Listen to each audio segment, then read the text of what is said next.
बोलिए पुरुषोत्तम भगवान की जय।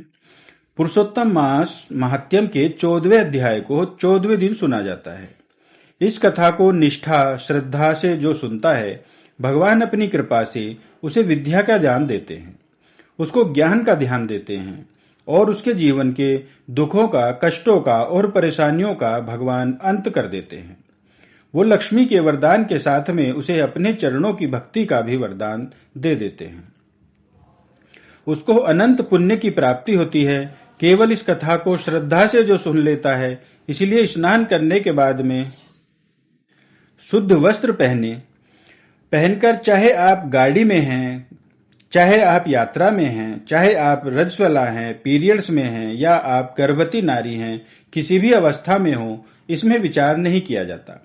भगवान की कथा को, इस पुरुषोत्तम महात्म्य की कथा को आप ट्रेन में, गाड़ी में चलते हुए भी कान से फोन लगाकर सुनोगे तो भी आपको वही फल प्राप्त होगा। जो फल पुरुषोत्तम मास में कठोर तप, जप, दान, तप करने से होता है, वही आपको प्राप्त मिलेगा। क्योंकि सच्ची श्रद्धा से की गई पूजा, निष्ठा और श्रद्धा से सुनी गई कथा को भगवान सुनकर बड़े प्रसन्न होते हैं और अपने भक्तों को आशीर्वाद देते हैं। इसीलिए पुरुषोत्तम महात्म्य को सुनने से पहले आज की कथा को 14वां अध्याय है, इसीलिए हाथ में तुलसी पत्र ले लें, गंगा जल ले लें।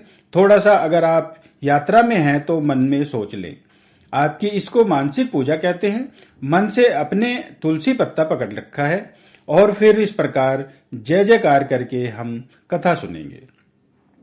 बोलिए पुरुषोत्तम भगवान की जय। बोलिए गोलोकवासी वृंदावन चंद्र भगवान की जय। नारायण, व्यास, माँ सरस्वती को नमस्कार करके, गणपति को नमस्कार करके कथा का आरंभ करते हैं। सूत जी ने कहा, हे ऋषियों, वो जो दृढ़ धनवा नाम का राजा था, जिसने जंगल में तोते के मुख से ऐसे ब्रह्म वाक्य को सुना, उसके वचनों को सुनकर राजा बेचैन हो गए थे।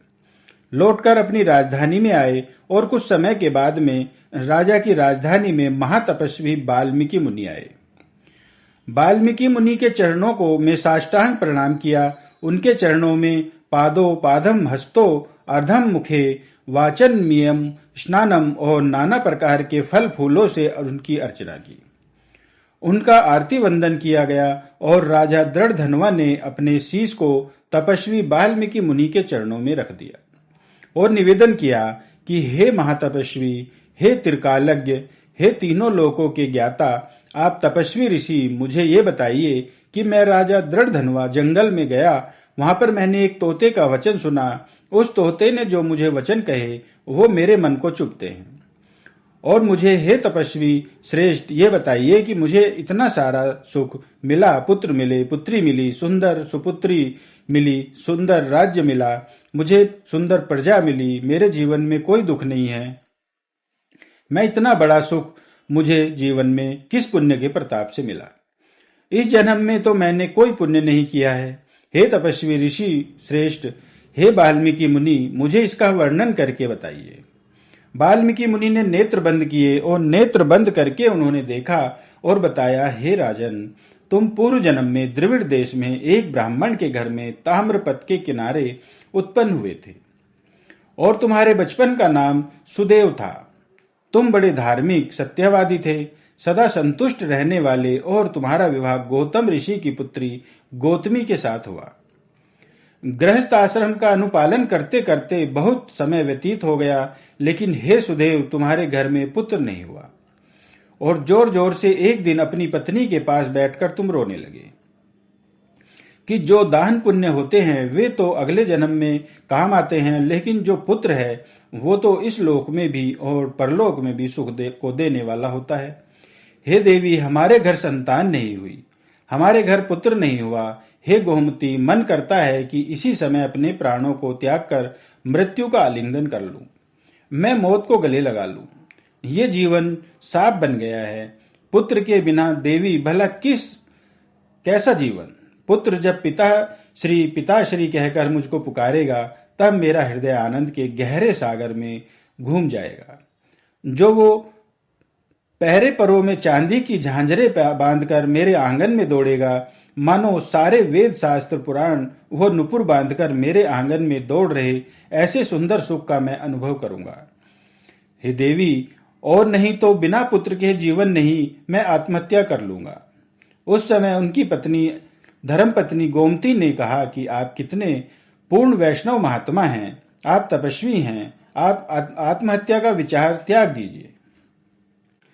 आप अपने मन को बलवती बनाइए, अपने मन को सुदृढ़ कीजिए, अपने निश्चय को निश्चित कीजिए और आप हरि जगन्नाथ भगवान की तपस्या कीजिए। उनकी तपस्या हमारे जीवन के सारे दुखों को दूर करेगी, हमें संतान की प्राप्ति करा देने वाली होगी। इसलिए इस प्रकार करके पुण्य तीर्थ क्षेत्र में स्नान करने के बाद मैं वहां पर नदी के किनारे जो ताम्रपणी नाम की नदी थी 4000 वर्ष बैठकर के सुदेव ने घोर तप किया है।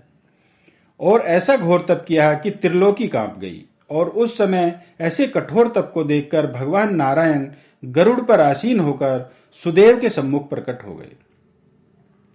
और जैसे सुदेव ने नेत्र खोलकर देखा, गरुड़ पर विराजमान शंख चक्र गदा पद्म धारण किए नारायण भगवान अपने तेज से त्रिलोकी को प्रकाशित करते हुए मंद मंद मुस्कुरा रहे थे। अपने भक्त को अभय प्रदान करते भगवान की झांकी का दर्शन कर उनके चरणों में बारंबार साष्टांग प्रणाम करके जय हो जय हो जय हो कहने लगा। यहाँ पर आकर के ये पुरुषोत्तम मास महात्म्य का 14वां अध्याय पूर्ण हो जाता है। इस अध्याय को सुनने से पुत्र चाहने वाले को पुत्र की प्राप्ति होती है, संतान की प्राप्ति होती है और उसके बाद हाथ की तुलसी पत्र को लड्डू गोपाल जी के चरणों में चढ़ाएं, सुंदर घंटी बजाकर भोग लगाएं, आरती करें और लड्डू गोपाल जी की बैठे बैठे 4 परिक्रमा कर लें या उठ के परिक्रमा कर लें। आसन के नीचे जल डालकर शक्राय नमः कहकर अवश्य उस जल के को नेत्रों से लगाएं और अंत में ओम पुराण पुरुषोत्तमाय नमः इस मंत्र को 11 बार जप करें। यदि आप ऐसा करते हैं तो भगवान संतान चाहने वाले को संतान देते हैं, पुत्र चाहने वाले को पुत्र देते हैं। इस कथा सुनने से जिनके घर संतान है, संतान के जीवन के दुख दूर करते हैं। इसलिए इस पावन पवित्र ज्ञान को उन लोगों को जरूर पहुंचाना जिनके अभी तक संतान नहीं हुई है। ये पुरुषोत्तम मास है, 3 साल में आता है। ये लॉटरी लगती है। लॉटरी अर्थात जो भी कोई पुण्य धर्म करता है उसका 1000 गुना ज्यादा फल प्रभु हमें प्रदान कर देते हैं। इसलिए 12,000 बार गंगा स्नान और 1 बार पुरुषोत्तम मास का स्नान बराबर कहा गया है। इसलिए इस जानकारी को आगे पहुंचाइए और जय श्री कृष्णा कमेंट बॉक्स में अवश्य लिखिएगा। तो यह थी आज की वीडियो पुरुषोत्तम मास के 14वें अध्याय की कथा। ऐसी ही वीडियो और ऐसी ही जानकारी प्राप्त करने के लिए आप बने रहिए हमारे YouTube चैनल हरिनाम धारा पर। चैनल को सब्सक्राइब कीजिए, कमेंट कीजिए, लाइक कीजिए और कमेंट बॉक्स में जय श्री लक्ष्मी नारायण जरूर लिखिएगा। तो मिलते हैं नई वीडियो में नई जानकारी के साथ, अधिक मास के 15वें अध्याय के साथ। तब तक के लिए बने रहिए आप अपने YouTube चैनल हरिनाम धारा पर। तो मिलते हैं नई वीडियो में नई जानकारी के साथ। तब तक के लिए जय श्री लक्ष्मी नारायण, जय श्री कृष्णा, जय सिया राम, राधे राधे, जय श्रीमन नारायण।